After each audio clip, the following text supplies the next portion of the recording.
Good bad ugly திரைப்பட villain நடிகர் shine Tom choco படப்பிடிப்பு ஒன்றில் போதைப்பொருள் பயன்படுத்தி தன்னிடம் தவறாக நடந்து கொண்டதாக மலையாள நடிகை ஒருவர் குற்றம் சாட்டிய நிலையில் திரைப்படத்துறையில் பெண்களுக்கு தீர்ப்பாயம் அவசியம் என நடிகை ரஞ்சினி கருத்து தெரிவித்துள்ளார். இதுகுறித்து தொலைபேசி மூலம் அவர் பேசியதை கேட்கலாம்.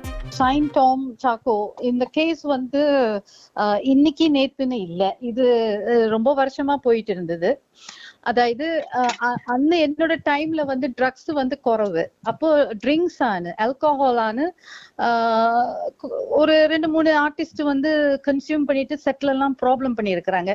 நான் அதை எக்ஸ்பீரியன்ஸ் பண்ண ஒரு ஆளு. அதே மாதிரி இப்போ அந்த ஆல்கஹாலுக்கு பகரம் ட்ரக்ஸ் வருது.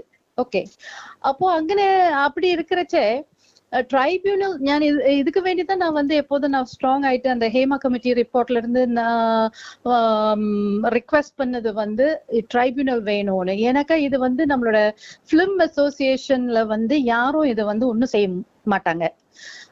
இன்ஃப்ளூயன்ஸ் ஆகி போவோம். இப்ப நம்ம ரிப்போர்ட் பண்றோம்னு வச்சுக்குவோம், நம்ம மேல இன்விசிபிள் பேன் வரும். அது நமக்கு தெரியாது. ஏன்னா நிறைய படம் நமக்கு கரியர் அப்ப அங்க வச்சுட்டு ஸ்டாப் ஆயிடும்.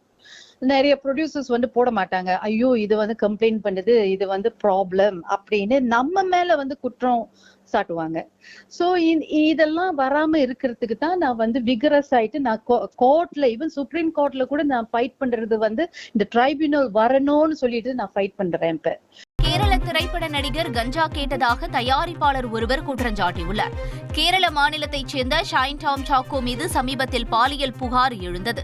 இந்த நிலையில் மஞ்சுமல் பாய்ஸ் படத்தில் நடித்த நடிகர் ஸ்ரீநாத் பாசி கஞ்சா கேட்டு தன்னை தொடர்பு கொண்டதாகவும் வாங்கி தரவில்லை எனில் மறுநாள் படப்பிடிப்புக்கு வர முடியாது என கூறியதாகவும் பிரபல தயாரிப்பாளர் ஆசிப் குற்றம் சாட்டியுள்ளார். மேலும் அவர் கேரவனில் கஞ்சா புகைக்கும் பழக்கமுடையவர் என்றும் தெரிவித்துள்ளார். இந்த குற்றச்சாட்டு காரணமாக மலையாள சினிமாவில் பெரும் பரபரப்பு ஏற்பட்டுள்ளது. செய்திகளை உடனுக்குடன் தெரிந்து கொள்ள உடனே சப்ஸ்கிரைப் பண்ணுங்க.